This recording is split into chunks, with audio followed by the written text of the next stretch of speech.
Now for a very important conversation. Between 2,500 and 3,000 calls a day. That's how many calls the South African Depression and Anxiety Group is getting. And that's not counting the hundreds of emails, SMSs and WhatsApp messages they're receiving on the daily as well. South Africa is also estimated to have the third highest suicide rate of all African countries at the moment, at 23.5 per 100,000 in your population. Financial issues, unemployment, high cost of living are all major contributing factors. And experts are saying it, and the numbers are proving it. South Africa is in the grips of a mental health crisis. And to top it all, we have a major shortage in psychiatrists, psychologists, and other specialists in the mental health sphere. And somebody who is seeing this crisis play itself out in our ordinary families and communities every day is our resident Dr. Donny Fick, who joins us in the studio, along with his collaborator and co-founder of the Cool Runnings Recreational Club, which we'll find out about more in a little while. Gentlemen, thank you so much for your time. Dr. Donny, you are part of the team, so I'm not welcoming you.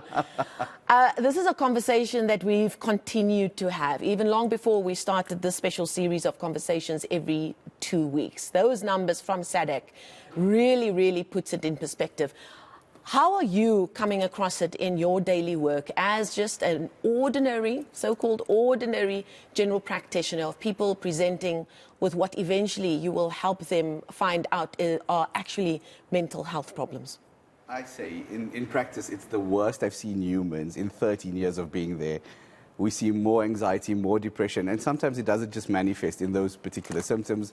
People walking in with tension, headaches, high blood pressures, and when you start having the conversations, stress, anxiety, and as you alluded to earlier, the financial crisis, load shedding. There are so many components in South Africa that make people so stressed and so anxious, and very little access. There's very little access to healthcare services, therapy. People don't know what to do to bring down the anxiety. And it's front and center. Just last night I Googled mental health crisis South Africa, and the headlines are just astounding. Yeah. And their headlines just over the last few weeks alone, let alone the last year. The Mail and Guardian, South Africa depressingly low on mental health. A redress in mental health care for children and adolescents. There was the front page of The Star just last week that said South Africa's toxic mental health crisis. And that's something that really hit home for you. When you even start having the conversation, as you said, people come in presenting with different symptoms. Yeah. At what point then do you say, right, this is where my journey with you ends, and we need to try and find you professional, expert help in the mental health part of what you do? I think the most important part for me is that people understand that they've got a mental health problem. Lots of people don't like to own that. I don't know. They're like, let's do some blood tests first and make sure it's not my thyroid or a vitamin deficiency. I think my main aim is to try and break down that stigma. So when we have these conversations in the practice, that people are like, yes, I am anxious. I don't have to blame something else. And I think also, because it's a lot of work to get yourself right. It's a lot of effort that you need to put into yourself. It's not a tablet that you take, say, for your thyroid to make it better. And of course, nothing replaced professional help. And unfortunately, we've continually heard we've got a shortage of that. But there are also other things that we can do to try and get us onto the path of finding that wellness and that all-round mental health. By way of discussing that, explain to us where Tom Savage came into your life and how that journey started. So I just to get back to the previous point, I draw this little square to patients. I'm like, you need a doctor because you might need medication. Yeah. You need a hobby like running or socializing or something to just take the edge off. You need support from your family or friends, and you need some sort of spiritual guidance. I was like, those are the 4 components you will need in order to help yourself with a mental health problem. And then I met Tom. Tom and I were discussing that because there's such a lack of access to professional help, and yes, there is always there's definitely a space for professional help, but there's also spaces for community and exercise and getting outdoors and breathing fresh oxygen and exercising that will definitely help improve your mental health. I sat down with Tom, who's a good friend of mine, and we're like, through running and through movement, we should improve that accessibility for people. They should just come and run with us, walk with us, breathe some good air in, get outside. Heavy breathing would be in my case. Exactly. Like, we need to just do those things to just help people. Yes, it's not professional, but it definitely, it plays its part. Tom, just by way of explanation, in the shortest space of time as you can, Tell us what your journey was to get to that point, to that conversation, and saying, you know what, Donny, this is what a sense of community, and in your case, running did for me. Let's make that opportunity. Let's open up that opportunity to other people who just might need somebody to talk to as we walk a kilometer or 5.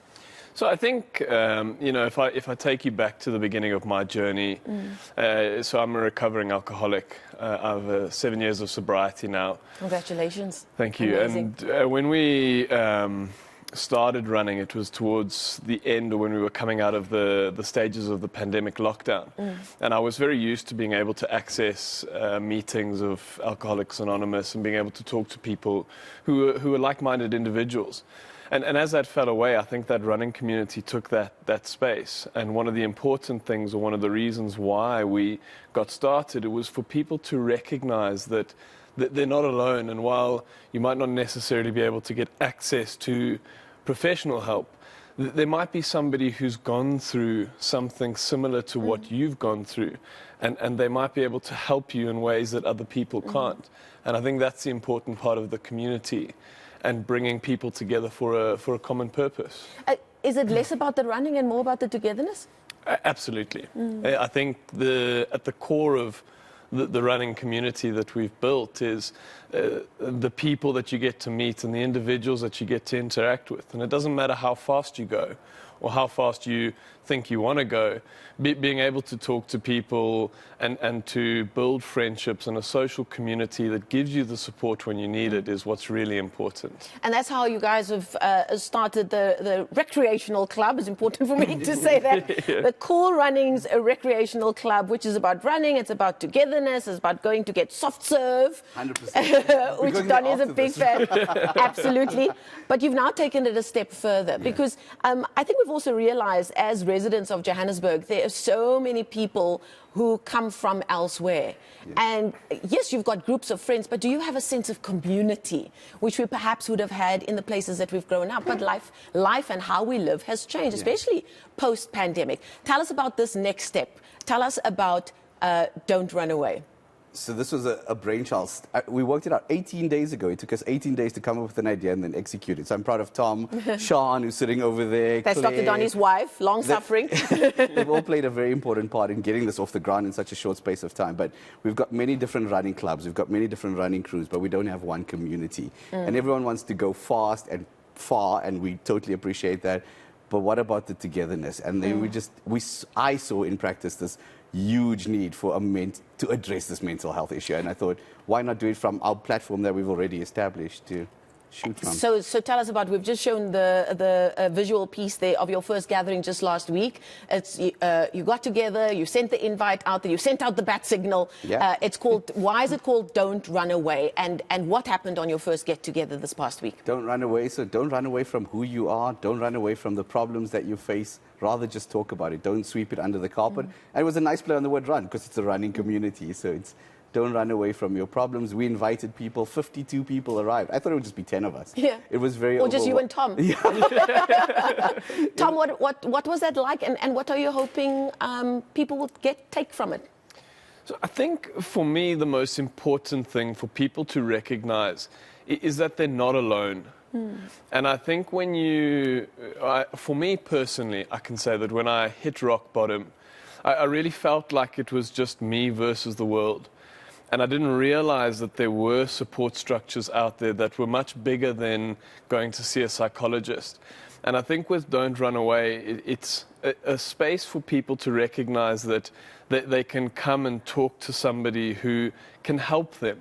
And that it's not about running, you know, a full marathon at like record pace and winning the race. It's about discovering who you are and knowing that you can get help in a safe space. And it's also a gathering of different stories. Because not if somebody said, we might all be facing the same storm right now, financial issues, it could be addiction issues, it could be family issues, personal work issues. We're just not, the size of the boat is different. I heard that the other day, and I thought that that imagery was quite powerful. Sometimes people could need that kilometer walk just to say, you know what, I'm having a really tough time at the office, or I don't know how I'm going to pay my bills, and somebody will say, you know what, I'm going through the exact same thing. And then you walk it off. Donny, are you hoping that that brings together? Yeah. It doesn't just have to be people with really heavy or serious mental health issues, because of course that cannot be fixed just by a run. But it's just the togetherness. It could just be people that are just frustrated by the fact that your clothes don't fit. And then you decide, maybe I need to start moving, maybe that will improve things. And just starting with 1 kilometer, it's to really provide access, because it's for people to just get off the couch, start moving, join us on the first Tuesday of every month for the rest of the year as we do this, as we try and break down that stigma, break down the barriers of accessibility, and try and help people. Fantastic. We only wish you everything of the best. If people want to find out more, they find you on Instagram. And it's now got its own Instagram account, which is not like a funny name. It's called Don't Run Away ZA. You can find that on Instagram. You can find out where we meet, and hopefully we can grow this conversation. Don't Run Away ZA on Instagram. You'll find the details for the next gathering, and you can join Dr. Donny Fick, and you can join Tom Savage, and a whole lot of other like-minded South Africans who are just out there to try and be there for each other. We thank them for their time this morning.